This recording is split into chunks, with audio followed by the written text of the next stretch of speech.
Bueno, les voy a contar una historia. Hace unos días un empresario argentino, él es Joaquín Barbera, él es parte del restaurante La Martillana en Mendoza, que no es un restaurante cualquiera, es un restaurante muy tradicional, es un restaurante muy importante para la comunidad y además tiene un impacto positivo en la comunidad, que eso no es menor. ¿Por qué? Porque se dedica hacer negocios, pero no de cualquier manera, sino que es con un propósito, y el propósito en este caso que tienen es generar valor, o sea que todo lo que hagan tenga un impacto positivo.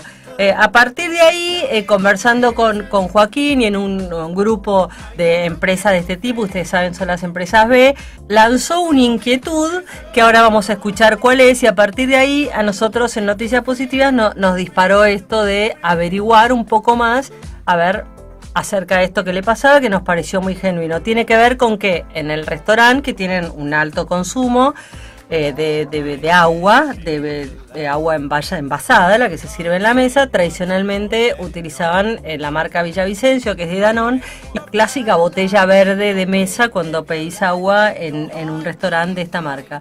De repente, ustedes habrán visto que eso fue reemplazado por una botella de otro material, que es un material de PET, y bueno, y esto cambió. Dura, además. Dura. Es interesante porque lo que llamó primero la atención, uno ya estaba como acostumbrado a ese PET reciclado. Exacto. Que se mueve. Entonces, nosotros nos pusimos a pensar y dijimos, pero ¿cómo? Venimos cubriendo temas de sustentabilidad, venimos cubriendo nuevos materiales, reemplazo, hemos hablado en este micrófono de los nuevos plásticos, de los plásticos biodegradables, de campañas de otras marcas a favor de utilizar el vidrio, de reciclar, y de golpe hablamos de un premium PET duro, que es lindísima, la botella es moderna, es espectacular, pero como que no entendíamos. Entonces vamos a contarles la historia completa y periodística, y arrancamos con el primer testimonio, que es el que abre el caso, la investigación que hicimos. Él es Joaquín Barbera, es dueño, la familia del restaurante La Martillana en Mendoza. Yo esperaba un poco más de información así concreta de por qué era bueno el cambio. También hubiese estado bueno que nos digan, y con las botellitas, no sé, las pueden hacer esto o aquello. Nosotros seguimos usando vidrio y voy a seguir charlando con ellos para ver qué información me pueden pasar. Y en caso de que sea buena para el ambiente, la otra parte es lo comercial, que nosotros pensamos que si en nuestros restaurantes, que son de una categoría alta, ponemos una botella de plástico, la gente puede pensar que estamos reduciendo calidad o que lo hacemos por reducir el costo. Entonces, si es un cambio que es positivo para el ambiente y que tiene onda y que está buenísimo, estaría bueno que Aguas Danone también lo comunique bien o haga alguna publicidad tipo, o sea, usar la botellita esta de plástico es mucho mejor que el vidrio, y la gente, en vez de tomarlo como que el restaurante está tratando de reducir costos, lo va a tomar como que estamos a la vanguardia de las cuestiones de sustentabilidad. Entonces son dos miradas completamente diferentes que se pueden lograr con un poco de comunicación. A ver, ¿qué tenemos acá entonces? Se sustituye una empresa multinacional, cambia un acuerdo, una dinámica que tiene con sus clientes, y le dice, no te voy a mandar más vidrio, te voy a mandar ahora esta botella de PET que son mejores, pero no le dice mucho más. Un empresario que se hace alguna pregunta y dice, no, ¿y ahora qué hago yo con esto? Y se genera un tema que evidentemente estamos viendo que como que no hubo en algún punto buena comunicación, ¿no? Eso es interesante, sí, señor. Por ese motivo llamamos a Nicolás Dobler, que él está a cargo de la sustentabilidad del Cono Sur en Danone, que con mucha gentileza y paciencia, debo decir, me dedicó un buen rato a explicarme y a ponerme en situación desde el punto de vista ahora de la empresa. Entonces vamos a ver qué dice. Son varias partes y vamos a arrancar con la primera. Solamente se envasa en origen, que es en la reserva natural, que son 1100 kilómetros de distancia de Buenos Aires. Entonces, si yo simulo la huella de carbono de una botella de vidrio, que es el soplado de la botella, que no lo hacemos nosotros, sino que lo compramos ya con la forma de Villavicencio, el traslado a planta, el envasado, la distribución, la comercialización, el consumo, el estoqueo en punto de venta, el retorno hasta la planta, su almacenamiento, transporte, limpieza, llenado y vuelta a distribución, simulé esa huella de carbono y la comparé con la misma huella que tendría una botella de agua, formato PET, y me da que la huella depende cuál sea el punto de venta y el gramaje, pero me da como 40% de menor huella de carbono que la botella de vidrio. Claro, pero si igual ese PET va a tener que viajar en otros camiones a otro lugar donde lo reciclen. No, está todo metido dentro de la misma simulación. O sea, cuando yo transporto mercadería, transporto agua, los distintos formatos de botella, yo transporto mucho menos cantidad de agua por transporte, porque la botella de vidrio suelta, o sea, sola, vacía, me pesa 400 gramos. La botella de PET sola, vacía, me pesa 16 gramos. O sea, tengo una diferencia ya en transporte de ida y de regreso lo mismo. Aparte, pensá que el principal destino es Buenos Aires y las industrias de reciclaje de PET están en Buenos Aires. Con lo cual no tengo la logística inversa necesaria para poder llenar la botella, y acá la prensa de la botella te entra mucho más cantidad de botellas por camión que una botella de vidrio, por el peso. A ver, ¿qué es lo que nos está diciendo Varias Nicolás? cosas importantes. Primero, que ellos antes de haber hecho este cambio hicieron toda una simulación de la huella de carbono, que les arrojó, primero, que la botella de PET, ¿por qué sería mejor la botella de PET? Porque vacía, la botella pesa 16 gramos, mientras que la botella de vidrio vacía pesa 400 gramos. ¿Esto qué significa? Es un tema de trazabilidad, porque ellos cuando transportan ganan en contenido. Es decir, pueden transportar muchas más botellas, claro, con lo cual significa que todos los gastos que se hagan de transporte de ese contenido, es obvio que ganan proporcionalmente. Al poder transportar más contenido, y además hay menos gasto de combustible, de todo. Eso por un lado. Ahora, está muy bien lo que vos le preguntás. Después creo que hay una segunda parte donde él va a contar cómo ellos ya tienen una planta desde 2012. Claro. Ahí está, porque ese es el otro tema. Bueno, la empresa que produce, que es lo que los consumidores decimos, bueno, ¿quién se hace cargo de esto nuevo? Exacto. Y vienen trabajando justamente generando, acompañando y haciendo crecer a cooperativas que se ocupan de esto. De hecho, el mismo Nicolás Dobler ahora nos va a contar que personalmente estuvo trabajando y está trabajando en este tema. Villavicencio viene trabajando en un concepto de dejar el entorno mejor en cual lo encontró. Trabaja sobre todo lo que son acciones en conservación de ecosistemas a través de protección de bosques o regeneración de sitios degradados, y todo lo que es el hacernos cargo o el trabajar en la parte de recolección y reciclaje de materiales.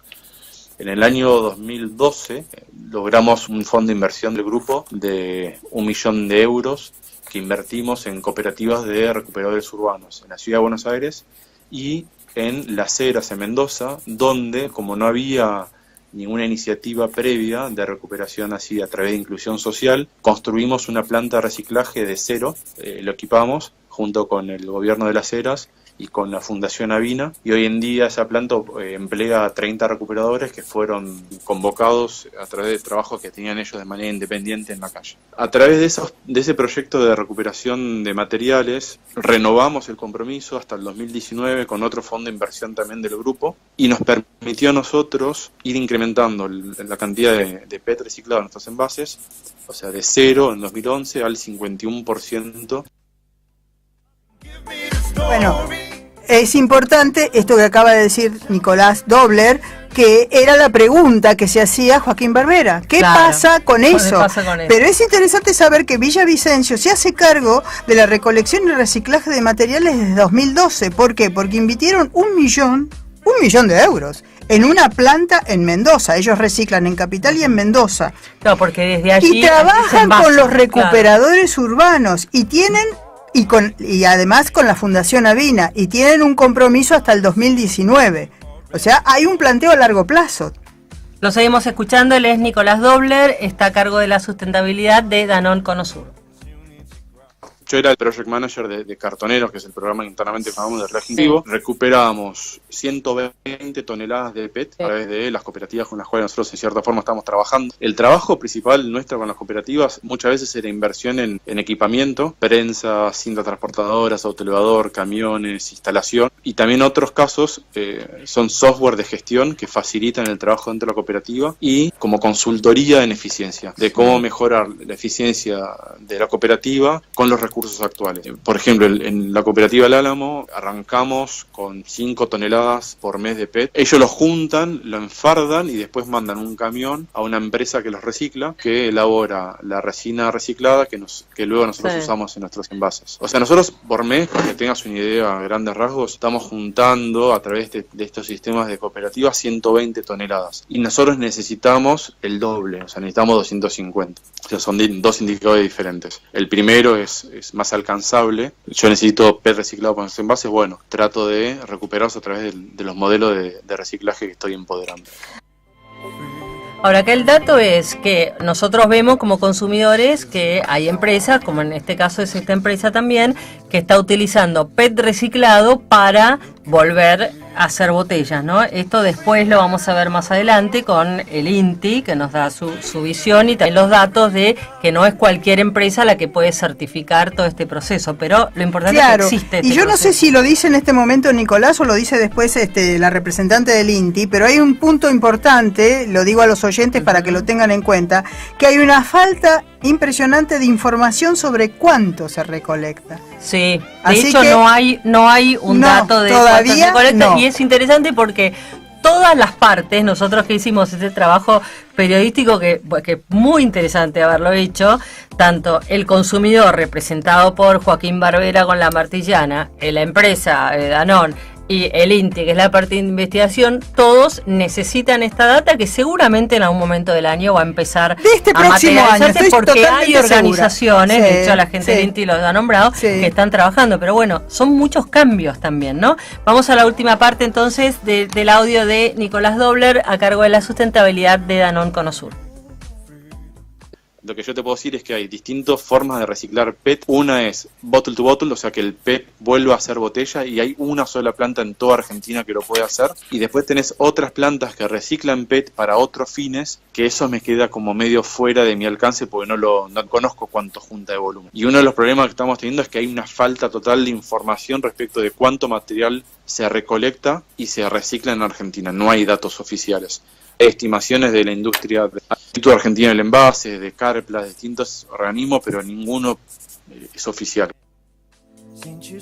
Esto de la falta de datos en la Argentina es una constante. Yo recuerdo bien cuando se empezó a hablar del cambio climático, ya fuerte, digamos, con la película de Al Gore, cuando entrevistamos a Osvaldo Canciani, la persona que estuvo a cargo del IPCC, ¿no? El instituto que dio toda la validación de contenido informativo y científica a la película de Al Gore, que ya él lo decía, nos lo ha dicho, tenemos un audio, ¿no? La necesidad de tener, en el caso él hablaba de la necesidad de la data del cambio climático, por ejemplo, a partir de la data de lluvias, que él decía, no es lo mismo dar el clima en la Argentina o en un barrio, hay que darlo mucho más localizado y de la misma manera tener datos locales, ¿no? Cuánto llueve acá, qué pasa con esto, porque ahí tenés un montón de información que te permite analizar y hacer cambios.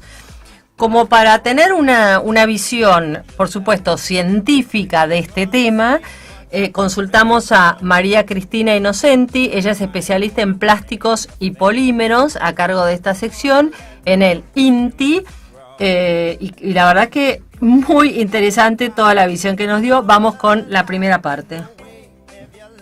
El mercado del reciclado de PET ahora está muy aceitado, o sea, no es algo que es algo nuevo.